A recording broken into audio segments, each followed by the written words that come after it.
మనం ఉదయం రాగానే కర్నూలు ఆర్జేడీ గారితో మనం ఏదైతే కమిటీ ఫార్మేషన్ చేసుకున్నారో వాళ్ళతో మీటింగ్ ఏర్పాటు చేయడం జరిగింది.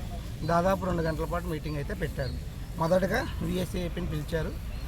మనం వెళ్ళడం జరిగింది. ఒక 8 మంది వరకు వెళ్ళడం జరిగింది. దాదాపు కడప వరకులు, ఏలూరు, శ్రీకాకుళం, విజయనగరం, సత్సాయి కొన్ని జిల్లాల వాళ్ళు 8 మంది వరకు వెళ్ళడం జరిగింది. అందులో భాగంగా ఏదైతే సర్వీస్ మ్యాటర్స్ ఏవైతే ఉన్నాయో వాటన్నిటిపైన కూడా వాళ్ళు ఇవ్వడానికి సిద్ధంగా ఉన్నారు. కానీ మనకు అక్కడ డిస్టర్బెన్స్ వచ్చింది ఏంటంటే బేసిక్ పే ఏదైతే ఉందో మనం గట్టిగా పట్టుకున్న పాయింట్ ఏంటి బేసిక్ పే మన 25,200 కాస్త 30,000 దాటి ఇవ్వాలని చెప్పడం జరిగింది. 5,000 మందికి ప్రమోషన్ కల్పించాలని చెప్పడం జరిగింది. వాళ్ళు 5,000 ఫిగర్కి ఓకే అయ్యారు. కానీ ఏదైతే బేసిక్ పే ఉందో బేసిక్ పేకి కొంచెం టైం పడుతుంది, మేము చూసుకోవాలని చెప్పడం జరిగింది. చెప్పిన తర్వాత మనకి అదే క్రాస్ టాక్ అయ్యింది వాళ్ళకి మనకి, అదైతే చేయగలుగుతాం లేదంటే లేదు వీఆర్ఓ కంపారిజన్ ఇవన్నీ చేస్తున్నారు. లాస్ట్కి మేము ఇంకో ఆప్షన్ కూడా ఏం పెట్టున్నామంటే మీరు ప్రతిదీ వీఆర్ఓకి మనకి కంపారిజన్ చేసినప్పుడు వీఆర్ఓ గ్రేడ్ 1 ఎలాగైతే రెవెన్యూ సీనియర్ అసిస్టెంట్ అవుతారో మాకు అదే అవకాశం కల్పించండి, మేము కూడా ఆ టోలోనే వెళ్తాము, ఎవరు ప్రమోషన్ వస్తే వాళ్ళకి వస్తుందని చెప్పడం జరిగింది. దానిపైన కూడా ఒక నోట్ అనేది ఏర్పాటు చేయడం జరుగుతుందని చెప్పారు. అది అక్కడ జరిగింది. తర్వాత చాలామందికి డౌట్ ఉంటుంది, మిగిలిన సిబ్బంది ఏమవుతారని చెప్తే మిగిలిన సిబ్బంది ఎవరైతే 4722 ఉన్నామో అది ఎవరు ఇప్పుడు కన్ఫర్మ్ కాదు. వన్స్ మళ్ళీ మీకు ర్యాంక్ జరిగినప్పుడు ర్యాంక్ వైజ్గా పిలుస్తారు. నీకు అవసరం ఉంటే వెళ్తావు లేదంటే నో. ఇప్పుడు ఎస్ఎన్ వాళ్ళతో మీకు సంబంధం లేదు. అది ఎవరైతే ఉన్నారో వాళ్ళకి ఏవైతే డిపార్ట్మెంట్స్ ఏవైతే ఉన్నాయో అవన్నింటిలో కూడా మెర్జింగ్ ఆప్షన్ అనేది వస్తున్న డిప్యూటీ సీఎం గారి మీటింగ్కి ఏదైతే ఉందో దాంట్లో మనకి డిపార్ట్మెంట్ వారీగా స్లైడ్స్ ఇస్తారు. వాళ్ళకి అవసరం మేరకు for example sub register house పెట్టారనుకోండి, వాళ్ళకి 1000 లేకపోతే 1200 అడిగితే ఆ 1200 మెంబర్స్ వాళ్ళు తీసుకుంటారు. అది చెప్పడం జరిగింది. దాన్ని కూడా యాక్సెప్ట్ చేశారు. అయితే అక్కడంతా నాకు నచ్చింది. కానీ ఒక అసంతృప్తి ఏంటంటే బేసిక్ పే అనేది కష్టం అనిపించింది. అయితే వారు చెప్పిన తర్వాత ఏమైంది, మంత్రి గారిని కలవండి ఒకసారి, మంత్రి గారు మీతో మాట్లాడుతున్నారు 6గురితో మీ టీంతో విఎస్ఏపీతో, మీరు వెళ్ళి కలిసి అక్కడ సాయి ప్రసాద్ గారు ఉంటారు, మన రెవెన్యూ సిఎస్ గారు, తర్వాత డైరెక్టర్ గారు అందరూ ఉంటారు, అక్కడ బేసిక్ పే కోసం మాట్లాడని చెప్పడం జరిగింది. అయితే మొదటగా వెళ్ళగానే నేను రీసర్వ్ పరంగా ఏమైనా చేయడానికి సిద్ధంగా ఉన్నాము, ల్యాప్టాప్లు ఇచ్చినా ఓపెన్ చేసి ఉన్నాము, ఇంకా చేస్తాము. కానీ నాకు ఇబ్బంది ఏమవుతుందంటే బేసిక్ పే అనేది కావాలి. మీరు 30,000 దాటి బేసిక్ పే అనేది ఇవ్వగలిగితే నేను మీరు 2026 అన్నారు కదా ఆ క్లోజ్ చేయడానికి సిద్ధంగా ఉన్నామని చెప్పడం. కానీ దానికి అతను సాయి ప్రసాద్ గారితో అదేవిధంగా డైరెక్టర్ గారితో ఇంకో అతను ఎవరైతే సీసీఎల్ మేడం గారితో కూడా ఫైల్ మూవ్ చేయమన్నారు.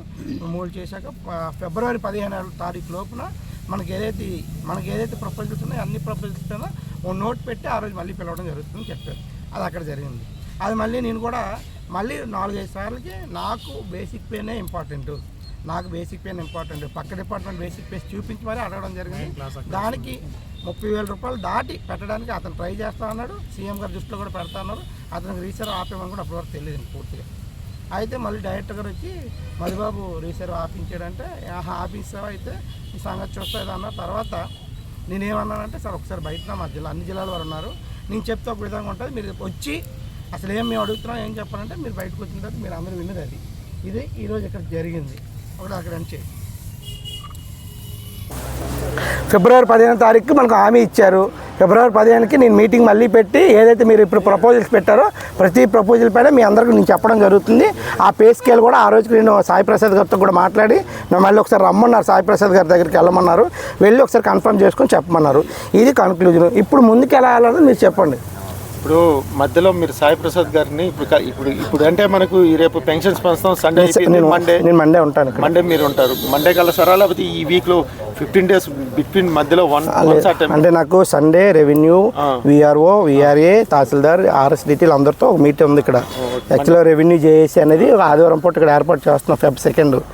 ఆ జేఏసీ ఎందుకంటే ఓన్లీ మనమే ఎందుకు బయటకు వస్తున్నాము, వాళ్ళకి రీసర్వే ఉంది, అన్నీ ఉన్నాయి, అందరూ కూడా రీసర్వే ఇన్వాల్వ్మెంట్ అయ్యారు. సో వాళ్ళందరూ కూడా ఇన్వాల్వ్ చేసుకుని మనం వర్క్ టూర్ అనేది ఒకటి ఫస్ట్ పాయింట్ ఏంటంటే రెవెన్యూ జేఏసీ పరంగా 10 to 5 any employee VS, VRO ఎవరైనా అది ఫాలో అవుతాము. నేను మండే ఇక్కడే అవైలబుల్గా ఉంటాను. నేను మండే సాయి ప్రసాద్ గారు కలుస్తాను, మంత్రి గారితో మాట్లాడి నేను మళ్ళీ అపాయింట్మెంట్ తీసుకుని కలుస్తాను. అప్పటికి నేను లోపల మళ్ళీ ఇంకోసారి మంత్రి గారు అపాయింట్మెంట్ తీసుకొని ఫైల్ ఎంతవరకు మూవ్ అయింది అనేది ఆయనకి నోటీస్కి వెళ్తే మనకి 15కి ఏదో ఒక ప్లానింగ్ చేసుకుని ఒక రిజల్ట్ బయట వస్తుంది 15కి అనేది.